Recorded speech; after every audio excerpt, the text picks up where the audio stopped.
The Academy incident. The red dust of Mars swirled outside the reinforced windows of the Terran Defense Academy as another training day began. In the vast combat simulation hall, cadets from 12 different worlds practiced together under the watchful eyes of their instructors. The air hummed with energy shields and the sound of various languages mixing together. Zara Chen adjusted her training gear and took her position on the sparring mat. At 20 years old, she had already earned recognition as one of the Academy's top students despite being human.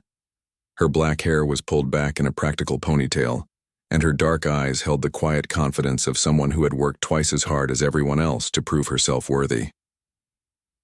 The Terran Defense Academy was supposed to represent unity among the Galactic Coalition. Species from across known space sent their best young minds here to learn cooperation and military strategy. In reality, it was a constant reminder of the pecking order that existed among the stars. Humans were newcomers, barely 50 years into galactic society, and most other species viewed them as weak and primitive. General Keth of the Draconian Empire stood at the center of the training hall, his massive form casting long shadows across the floor. The Draconians were ancient warriors, their reptilian features and towering height making them natural soldiers. Keth's scales were deep emerald green, marked with battle scars that told stories of countless victories. 4 silver medals hung from his chest, each representing a conquered world. "Today, we practice close combat without weapons," Keth announced, his voice carrying the authority of centuries of warfare. "Your enemy will not always allow you the luxury of distance or technology. Sometimes, survival depends on your body alone." The general's yellow eyes swept across the assembled cadets, lingering with obvious distaste on the human section. Zara felt the familiar weight of judgment. In her 3 years at the Academy, she had grown used to the sideways glances and whispered comments about human frailty. "Cadet Chen," Keth called out suddenly. "Step forward." Zara's heart rate increased, but she moved to the center of the mat, without hesitation. Around her, other cadets shifted nervously. Being singled out by General Keth was rarely a good thing. "You will demonstrate proper defensive posture," the general commanded. "The rest of you will observe how different species must adapt their techniques." The demonstration began simply enough. Keth showed various attack patterns while Zara practiced the appropriate blocks and counters. Her movements were fluid and precise, years of training evident in every gesture. The other cadets watched intently, taking notes on their personal devices. As the exercise continued, something changed in the general's demeanor. His attacks became faster, more aggressive. What had started as instruction was becoming something else entirely. Zara noticed the shift but maintained her focus, meeting each challenge with practiced skill.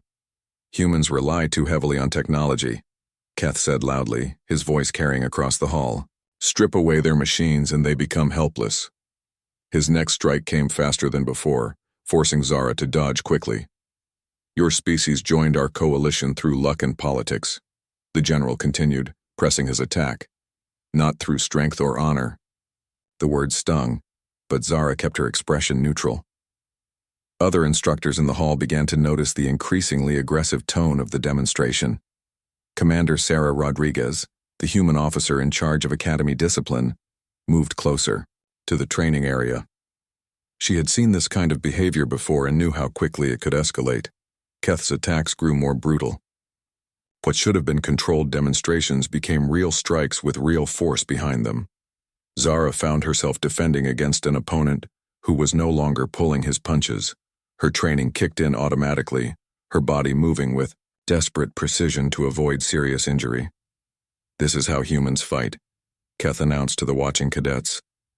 With fear and weakness, his massive clawed hand swept toward Zara's head in what was clearly intended to be a stunning blow. In that split second, time seemed to slow. Zara's mind processed the incoming attack with crystal clarity. This was not a training exercise anymore. This was a real assault, and her body reacted accordingly. Her right hand shot up with impossible speed, catching the general's wrist just inches from her face. The hall fell completely silent. General Keth's expression shifted from arrogant confidence to shock, then to pain. His wrist was trapped in Zara's grip, held with a force that surprised them both. For a moment neither moved, locked in a struggle that represented far more than a simple training accident. Then came the sound that would echo across the galaxy. The sharp crack of breaking bone resonated through the silent hall like a gunshot. General Keth roared in pain and surprise, stumbling backward as his wrist bent at an impossible angle. Green blood dripped onto the training mat as he clutched his shattered arm. Zara stood frozen, staring at her own hand as if it belonged to someone else. The grip strength that had just crushed draconian bone felt foreign and terrifying. She had not meant to cause such damage. Her body had simply reacted to preserve itself. The training hall erupted in chaos. Cadets shouted in multiple languages, some rushing to help the injured general while others backed away in fear. Medical personnel burst through the doors, their equipment beeping urgently as they assessed the damage. Commander Rodriguez pushed through the crowd, her face pale with the implications of what had just occurred. "Everyone remain calm," she ordered, but her voice carried an edge of panic. "Clear the area immediately." As the medical team worked on General Keth, his yellow eyes fixed on Zara with undisguised hatred. "You will pay for this, human," he hissed, through gritted teeth. "Your entire species will pay."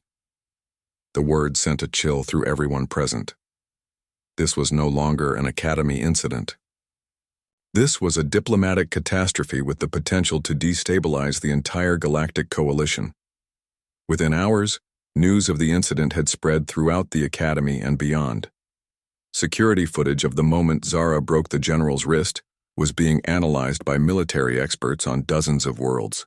The impossible speed of her reaction, the crushing force of her grip, the look of shock on General Keith's face as his bone snapped. In her quarters, Zara sat alone, replaying the moment over and over in her mind. She had always known humans were physically capable, but what had happened in the training hall went beyond normal human strength. The force required to break draconian bone was enormous, yet she had generated it instinctively. A knock at her door interrupted her thoughts. Commander Rodriguez entered, her expression grave. "We need to talk, Chen." The commander sat across from Zara, her hands clasped tightly. "The Draconian Empire has already filed formal complaints with the Galactic Coalition. They're calling this an unprovoked attack on a military officer." "It was self-defense," Zara said quietly. "He was going to hit me with full force." "I know," Rodriguez replied. "I saw what happened. But the Draconians don't care about context. General Keth is their most decorated warrior, and a human cadet just humiliated him in front of witnesses. The implications were staggering. The Draconian Empire controlled key military installations throughout the galaxy. Their support was crucial to maintaining peace among the coalition worlds. If they chose to withdraw that support over this incident, the carefully balanced political structure could collapse. "What happens to me now?" Zara asked. Rodriguez's expression darkened.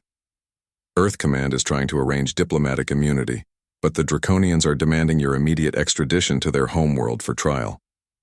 The penalty for assaulting a Draconian general was death.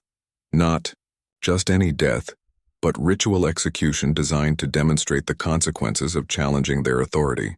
The thought made Zara's stomach turn cold. "There's something else," Rodriguez continued. "We've been running tests on the Academy's biometric data from today's incident. Your performance during the confrontation was extraordinary." She activated a holographic display showing Zara's vital signs during the fight.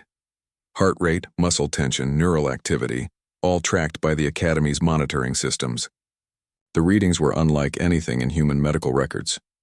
"Your reflexes were 3 times faster than normal human averages," Rodriguez explained. "Your grip strength registered at levels we didn't think humans could achieve. The medical team wants to run more tests." Zara studied the data with growing unease. "Are you saying there's something wrong with me?" "Not wrong," Rodriguez said carefully. "Different. We're beginning to think that humans have been underestimating their own capabilities.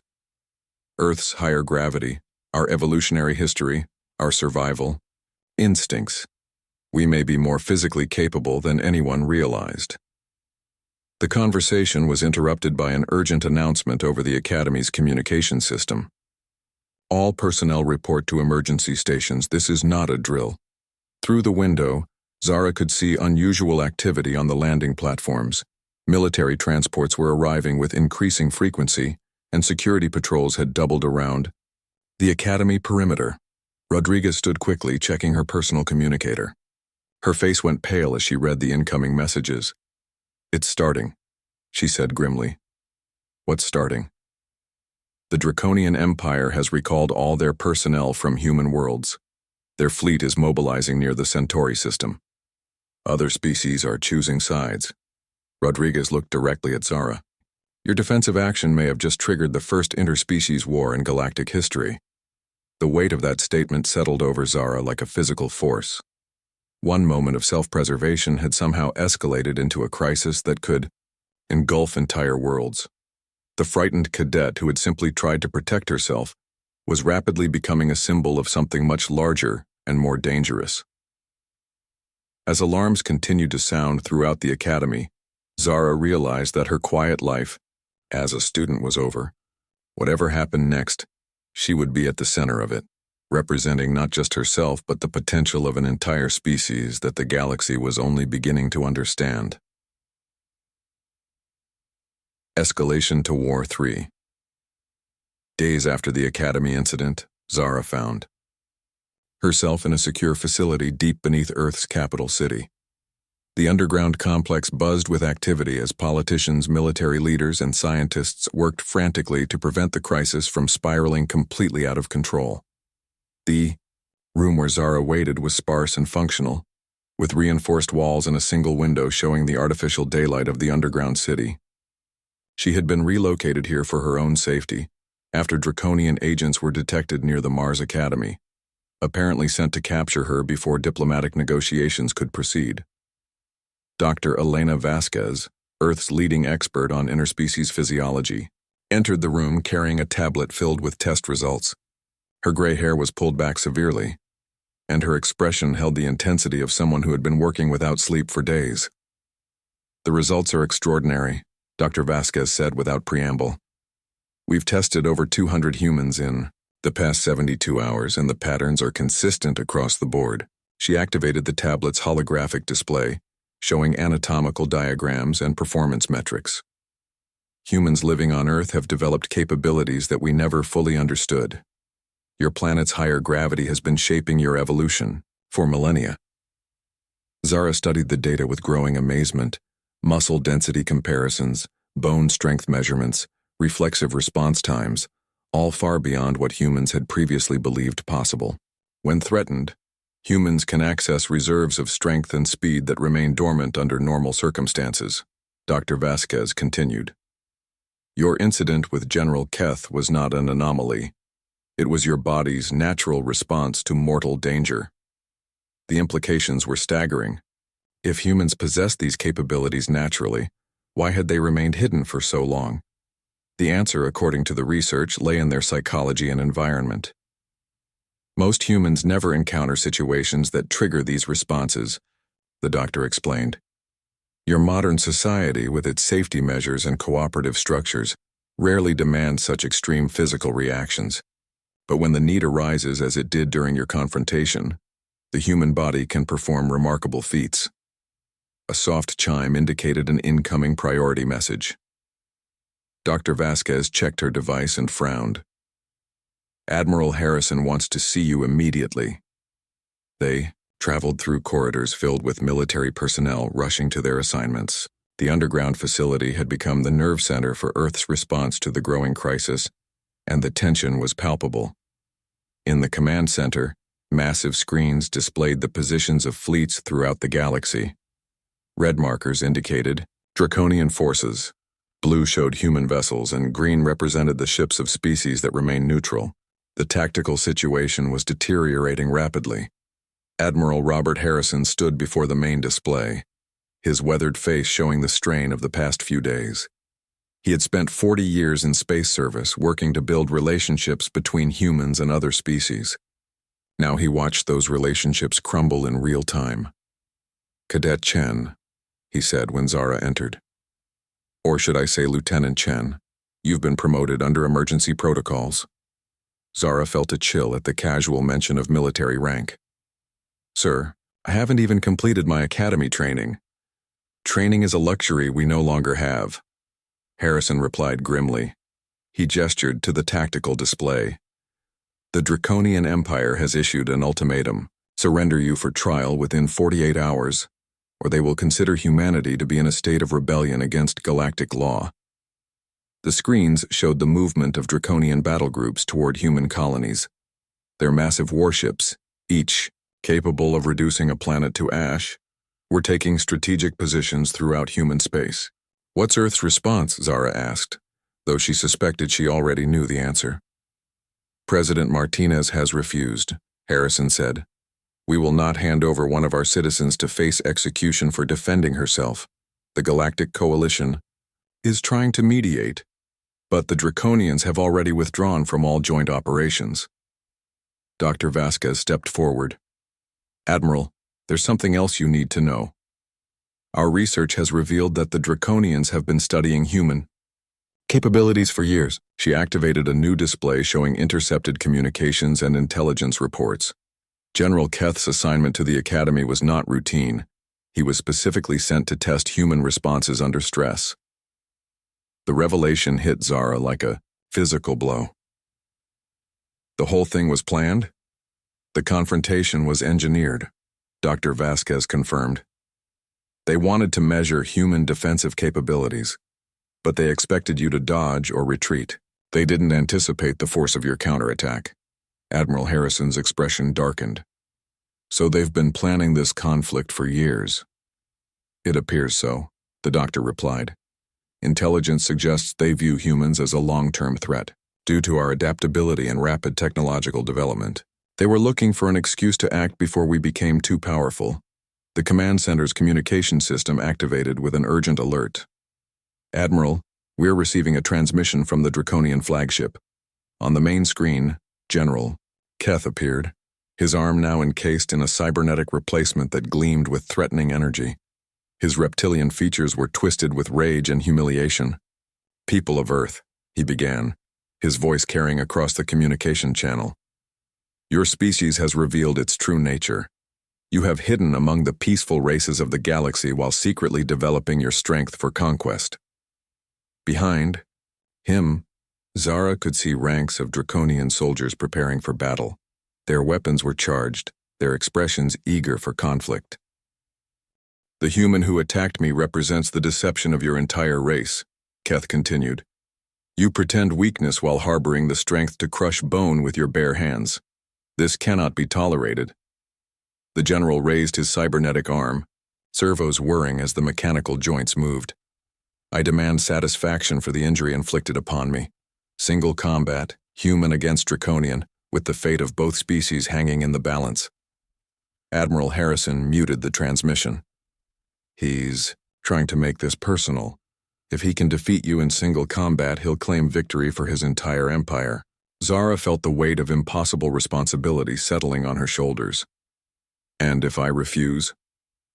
Then the war continues, and millions die in the crossfire, Harrison replied bluntly. The communication continued as Keth outlined his challenge. Traditional Draconian honor combat, fought aboard a neutral vessel with representatives from all coalition species as witnesses. Victory would determine not just personal satisfaction, but the political future of both civilizations. This is insane, Zara said.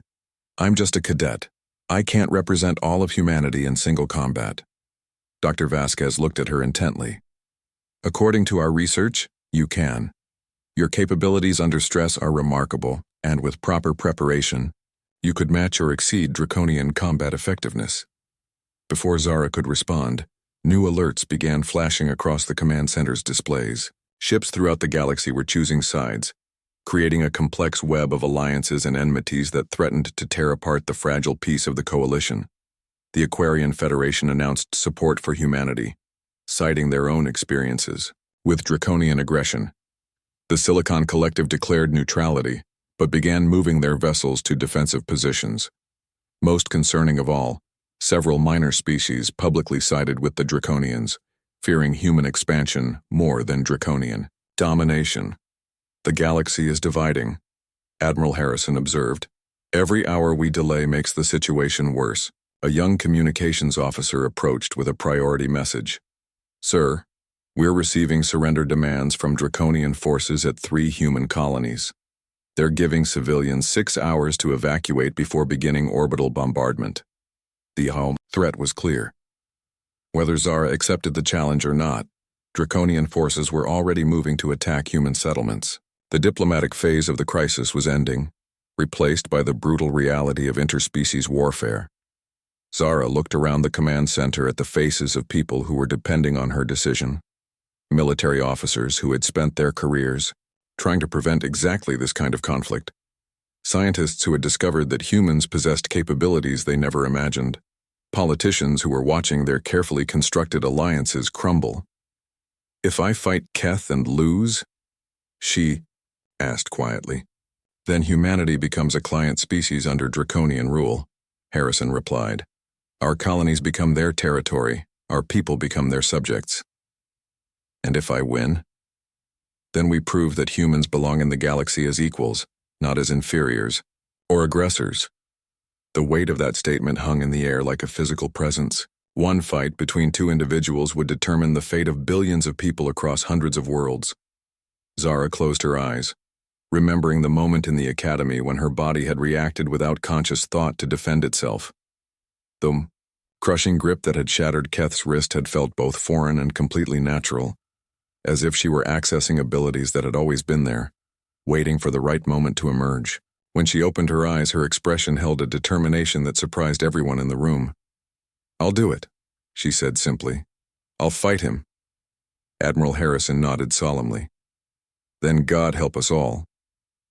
As preparation began for what the media was already calling the most important single combat in galactic history, ships continued to move across the star charts. Battle lines were being drawn that would reshape the political landscape of known space, all because a human cadet had refused to let an alien general strike her without consequence. The galaxy held its breath, waiting to see what humanity was truly capable of when pushed to the breaking point.